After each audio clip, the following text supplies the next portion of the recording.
Well, hi, welcome back to the channel. So today it is Sunday and I'm just sitting the Ranger here because it's really windy outside and I can't, you won't be able to hear me otherwise. But I've just come down to the marshes. It's obviously springtime now, we're in April, and these are some of the marshes we'll be mowing with the new Crone mower. So we're going to be mowing these very soon. These are actually underneath, there's sort of a little element of peat in the soil, and sort of a heavier soil, heavier to medium loam. Anyway, I've been looking at the molehills and I might get the chain harrows out from the farm back at home if the 6.9 is repaired in time, and I might chain harrow some of these silage fields because I want the molehills levelled out and then the grass to be combed basically with the chain harrows, providing it stays dry enough. These are some of the driest marshes on the farm at the moment because of the location they're in. Their dikes are being cleaned out regularly. It's got good free flowing access of water, you know, everything flows out of here really well. And on some other marshes we've got near Great Yarmouth, at the moment they are literally flooded. So it swings and roundabouts, you know, it is what it is. We'll go and see the spring crops in a minute, which is the spring barley, which has just come up out of the ground. I'm hoping this is going to come along quite nicely. Now I can't fertilise this because it's in an environmental scheme and a lot of the marshes are, so we cannot put any fertiliser on here. I'll show you a silage field on the way home, which is Italian ryegrass, and we can fertilise that one. So we're going to put some liquid nitrogen on some of the silage fields and then the rest of them we'll just chain harrow them. I have looked at a flat roller. Let me know in the comments section if anyone uses one of those. That's another option which we might use to roll the marshes or roll the silage fields to try and sort of level them out a little bit for the Crone mower. You know, with that machine last year it was a really good test using it, and this year is going to be a better test because we're going to use it over all the marshes. It's going to take quite a bit of stick on the rougher marshes, and that's really why in the end we went for Crone, because I thought that, you know, the strength of that mower would be able to take the stick from the gullies. I actually broke a small part of that mower off. There's a guide which guides the silage into, or the grass into the swath, and it is a really good bit of kit, but it's in my workshop at the moment, and it needs to be repaired and welded up ready to go back on the tractor. And once that is all sorted, we'll come in May and we'll start mowing some of the silage fields. So we're only about 3 or 4 weeks away from silage, and we're only about 7 or 8 days away from turnout for the cattle. I've been turning sheep out all of this week with the cattle float, so sheep and lambs are going out, and then next week cows will be going out as well. So it's all happening, it's all going on because we've got the good weather and we've had some sun as well. So I'll just show you the silage field, then I'll show you the spring barley which has just come up out of the ground, and then we've got some work going on in the workshop at the moment with the tractors.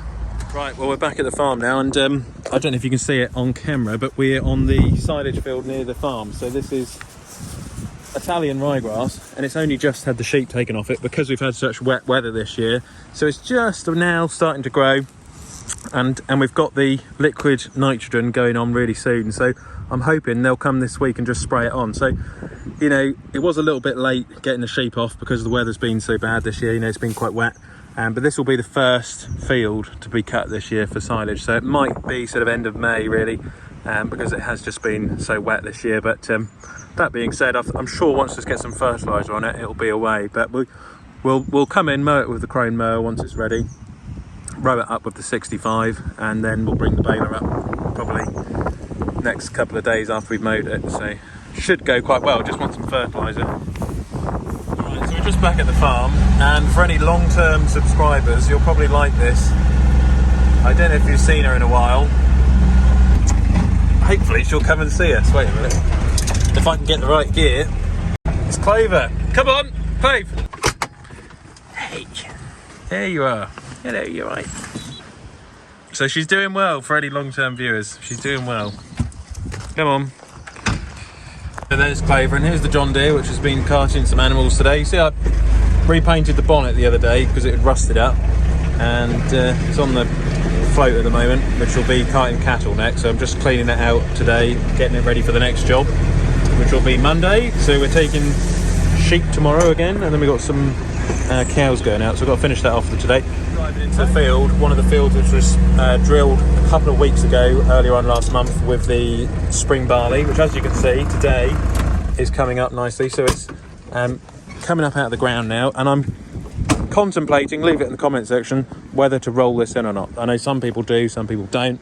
You see the drilling there, bang on with the 8RX and the GPS, John Deere Starfire.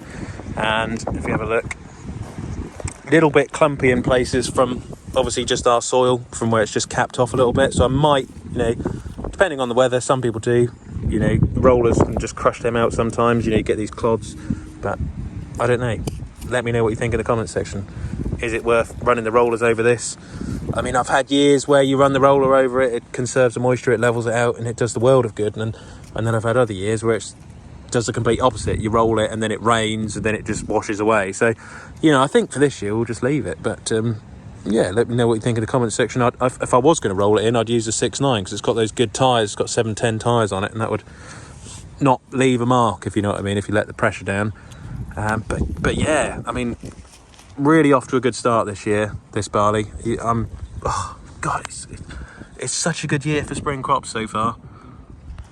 Just got the Land Rover here. I ordered a couple of parts for this the other day. I've got a new battery which is on order, a prop shaft, and a set of brake pads for it as well. So I've got 3 things coming for this, which will be fitted this week.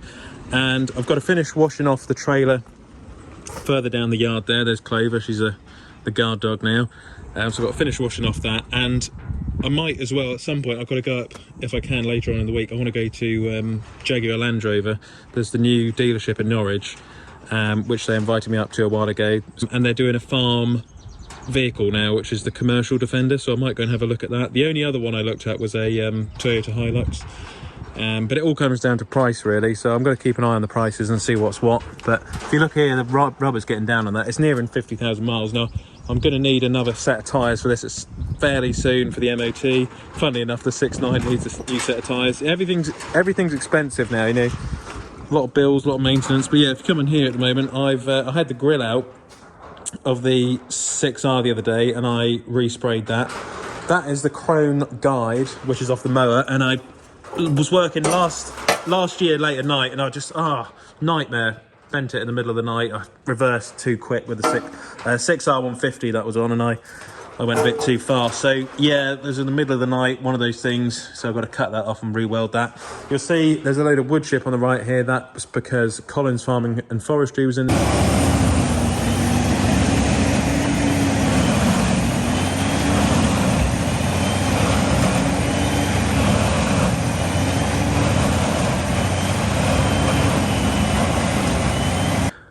They chipped up all of the wood, and we've got 40 tons in here, give or take, and 120 tons in there. So there's a fair bit of wood chip, which should get us through for the rest of the year, looking ahead. And then at the moment, I'm in the workshop. We're getting some filters in. I've got a few parts which have got to go on. This is going to go on the 6.9 this upcoming week when Jack the fitter returns. It's a bearing for the TLS.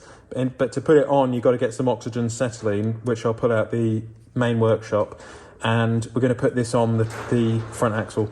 So that is another job which has got to go on to repair that tractor. And then it also needs some cab filters, which I forgot about. I hadn't ordered them. So there's just loads of stuff which I've got to order at the moment, and it's just bills, just big bills for things just to keep the place going. But it is what it is. So going to be really busy this week. I've got some muck to cart for a neighbour. The 6R is on the cattle float, which needs to be washed off. I really need the 6.9 repaired. I spoke to Tyre Tom about getting the tyres repainted on that 6.930. So that's the next sort of restoration job for that one.